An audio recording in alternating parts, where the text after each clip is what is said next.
Napakalakas naman ang tilaok ng manok, oh. Kanino kaya yon? Abay, wala naman nag-aalaga ng manok dito sa gawin namin. Teka nga, masilip ko.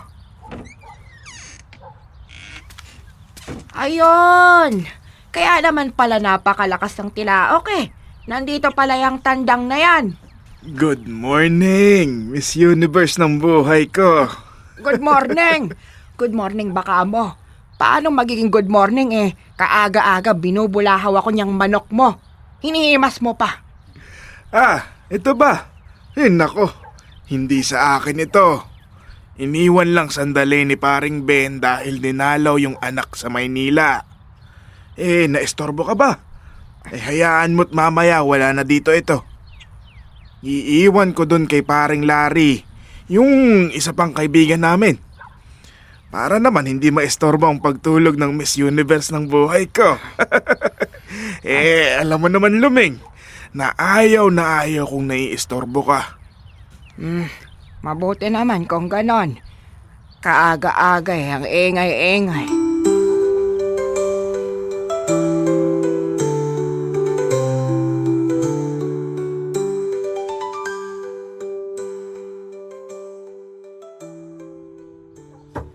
Lumeng! Lumeng! Ikaw ba'y nandyan? O, Pela, buti inabutan mo ako. Papunta na ako ng palengke. Alam ko. Kaya inagahan ko. Oh, ano bang atin? Malapit na kasing matapos yung pre-flu vaccine para sa ating mga senior. Diyan sa Barangay Health Center. Ikaw ba'y nagpabakuna na? Abay, uso ang flu ngayon. Alam mo naman, pag ganitong Disyembre at malamig ang panahon, madaling magkasipon. Tapos na ako noong isang araw pa. Mabuti naman. Ito kayang seboyet. Abay, malay ko dyan. Ang bilis na lukot ng mukha mo ah. Hindi pa din ba kayo magkasundo? Halos magkadikit ang mga bahay nyo. Pero para kayong aso at pusa. Ewan ko ba naman kasi. At sa dami ng pwedeng maging kapitbahay, yan pang seboyet ang naging kapitbahay ko. Araw-araw na lang akong iniinis. Naalala ko tuloy yung kasabihan. Ano na namang kasabihan yan, Aber? Ito naman. Parang hindi pa alam. Hindi ba ang sabi, the more you hate, the more you love. Ay, nako, Pela. Kilabutan ka nga dyan sa pinagsasasabi mo. Hindi na tayo high school, pwede ba? Puro puti na nga itong buhok ko. Ay, nako, dyan ka na nga.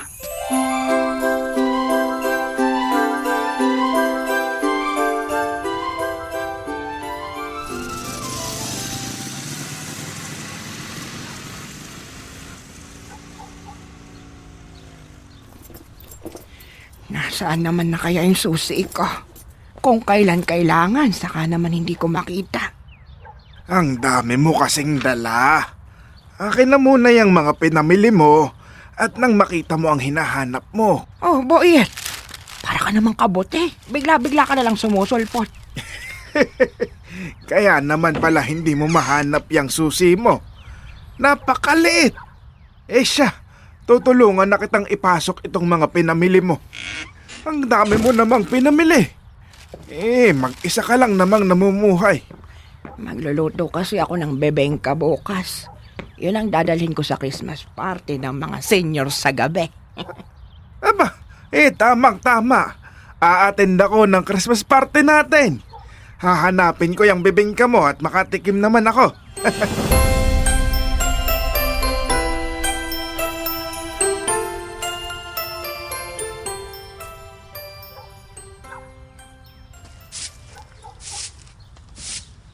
Good morning, Luming. Santissima Trinidad! Ano ka ba naman, Boyet? Napakaaga nang gugulat ka. Hindi ko naman sinasadya. Mabuti na lang. Hindi nahulog ang postiso mo. Postiso? Sino may postiso? Abay, ikaw. Hindi ba postiso na yung ngipin mo? Wala naman sigurong ngiping ganyan kaputi sa edad natin. O tingnan mo, kumpletong-kumpleto. Hoy, Boyet ha. Totoo ang ngipin ko, no? Hindi yan postiso. Aba, Ang ganda ng mga ngipin mo ha. Alagang-alaga. Dalas-dalasan mo ang ngiti. Sayang naman kung nakatago lang. Good morning. Nako, nakaka-istorbo yata ako. Ay, naku. Isa pa tong istorbo sa buhay ko. Mabuti at maaga ka. Inagahan ko talaga. Para makarami tayo ng mailulutong bibingka.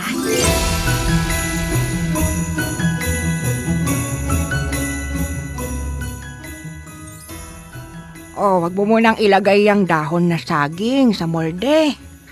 Oo nga pala. Kailangan pa palang painitin tong dahon sa apoy saglit para lumambot at bumango. Ingatan mo lang rin para hindi masunog. Malapit na ding maging pino itong pinaghalo-halong arina, gata, katas, itlog at inunaw na mantikilya.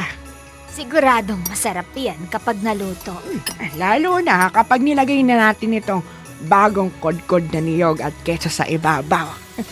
Malamang, ito ang unang mauubos sa party natin mamaya. Ay nako, kailangan pa bang i-memorize yan?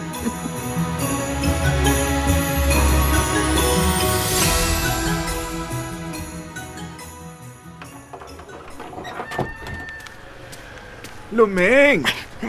Lumeng, sandali lang. Abay, kabilis mo namang maglakad. Ikaw na naman. Ito naman. Hindi ba't pupunta ka rin ng Christmas party nating mga senyor? Oo, bakit? Ikaw din ba? Abay, oo. Kaya sabay na tayo. Dito ako sa tabi ng kalsada at baka masagi ka ng sasakyan. Kapag napagod ka na, kumapit ka lang sa braso ko ha. Ilang kanto pa ba ang layo ng barangay hall? Kaya ko pa namang lakarin yan ng hindi nadadapa. Ang sinasabi ko lang naman, Lumeng, nandito lang ang mga basic ko kapag kailangan mo. Ay, nako, Boyet. Tayo na nga at baka mahuli pa tayo.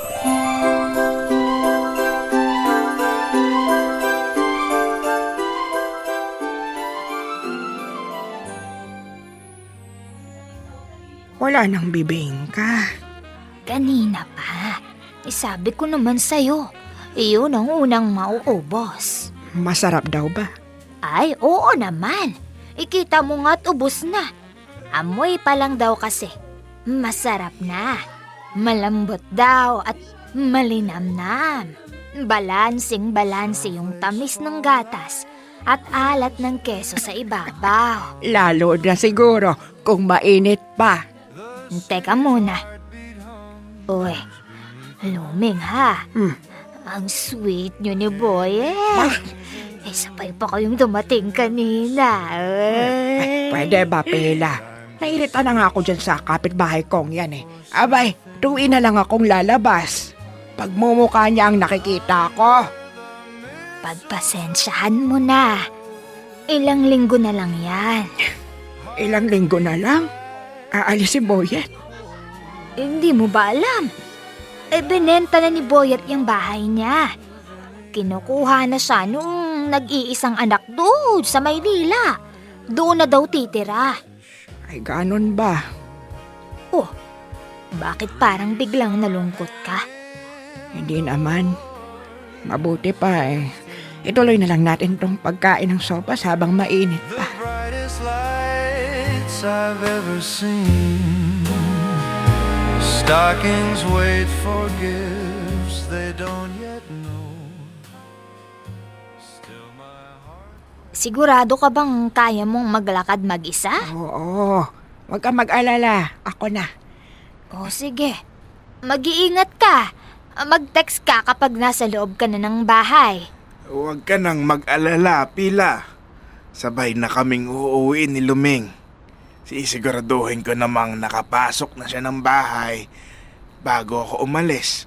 Mabuti naman. Ingat kayong dalawa. Abay, ikaw din, Pila. Ingat pag uwi mo.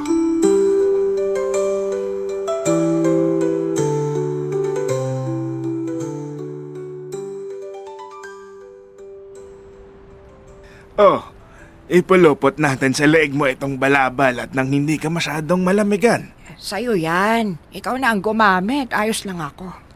Para sa iyo talaga ito. Dinala ko dahil baka masyadong malamig. Di may maibabalo tayo dyan sa leeg mo. Salamat. Oh, kumapit ka na sa braso ko at baka ikay matisod. Alam mo naman tayong nagkakaedad. Madali nang madapa. Salamat, Boyet, ha? Walang anuman. Hintayin lang kitang makapasok ng bahay at uuwi na rin ako. Sandali. Hindi ko na naman mahanap yung susi ko. Sana naman kaya napunta? Sabi ko kasi sa iyo, ilagay mo sa malaking keychain ng madali mong mahugot. Oo nga. Hindi ko pa nga lang nahaharap. Ito na. Ito. Nakapako na. Boyet, gusto mong magkape muna? Abay, oo naman. Magbibihis lang ako ng pambahay para diretso tulog na mamaya. Kakatok na lang ulit ako. O siya, sige. Magpapainit na ako ng tubig.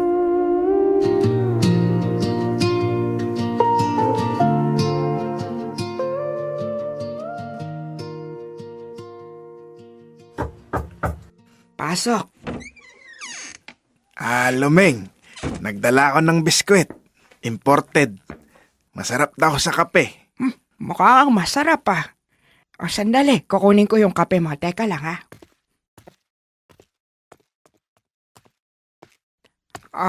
Tinimpla ko na. Ano, ayos naman ba? May asukal ako doon. O gusto mo rin ba cream? Ayos na ayos. Ito na yata ang pinakamasarap na kapeng natikman ko. Bolero! Siya nga pala, Boyet. Totoo ba na binenta mo na yung bahay mo? Oo. Masyado na kasing malaki para sa akin. Saan ka naman ba titira niyan? Doon sa anak ko sa Maynila. Binigyan ako ng isang kwarto sa bahay nila. Ayoko sanang makipisan sa pamilya niya. Masaya naman ako dito sa atin. Bakit ka pumayag? Naisip ko. Tama naman yung anak ko. Mag-isa na lang naman ako sa buhay. Di magsama na nga lang kami. Kailan ka ba lilipat sa Maynila? Tatapusin ko lang itong Pasko. Pero kung pipigilan mo ko, tatapusin ko hanggang bagong taon. Ngayon kung pipigilan mo ulit ako, pwedeng hindi na ako umalis. Makikitira na lang ako sa iyo. Siya nga. Abay, pipigilan mo nga ako. Ikaw talaga, boy. Puro kakalokohan. Paano? Ako'y uuwi na at nang makapagpahinga ka na rin. Ang dilim-dilim na sa labas. Total, nakapambahay ka naman na. Gusto mo, diyan ka na matulog sa sala. Malapad naman yung sopa ko. Luming, ano na lang iisipin ng mga kapitbahay natin kapag nakita nilang lumabas ako sa bahay mo bukas ng umaga na pupungas-pungas. Di, isipin na nila kung ano ang gusto nilang isipin. Tatanda ba naman natin ito? Pag-iisipan pa ba nila tayo ng masama? May sa bagay, may punto ka naman doon. O siya, good night. Good night, Luming. Here we are as in olden days, happy golden days of yore. Faithful friends who are dear to us. Luming! O Boyet, pasok. Upo ka. Anong atin? Abay, wala naman. Babatiin lang kita ng maligayang Pasko. Eto nga pala. May regalo ako para sa iyo. Abay, at nag-abala ka pa talaga. Maraming salamat. Uy, buksan mo. Hindi mamahalin yan, ha?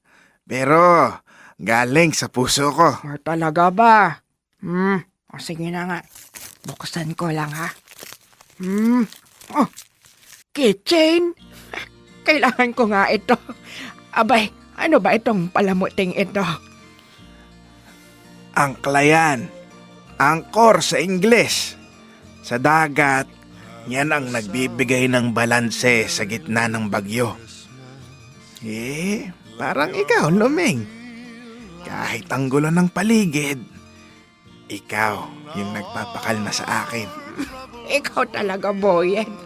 Paskong Pasko, nambobola ka na naman. Yun naman ang totoo. Teka. Ano yung naamoy ko? Nagluto ako ng bebengka. Alam ko kasing hindi ka nakatikim noong parte natin. Kung hindi ka nga pumunta, dadaling ko na lang sa bahay mo eh. Mainit-init pa. At ang bango-bango ng bibingka mo, Lumeng. Ang tanong, masarap ba sa'yo? Abay, sobrang sarap. Pero alam mo kung anong mas masarap pa? Ano yon, Aber? Yang mga ngiti mo habang pinapanood mo akong Ay, kumain. nako. Alam mo, Boyet, kung hindi talaga kita kilala, iisipin kong may gusto ka sa akin. Paano naman yun kung totoo? Ano na lang sasabihin ng mga kapitbahay natin dyan? Aba, sabihin na nila kung ano ang gusto nilang sabihin. Ang importante, masaya ang mga puso natin ngayong Pasko.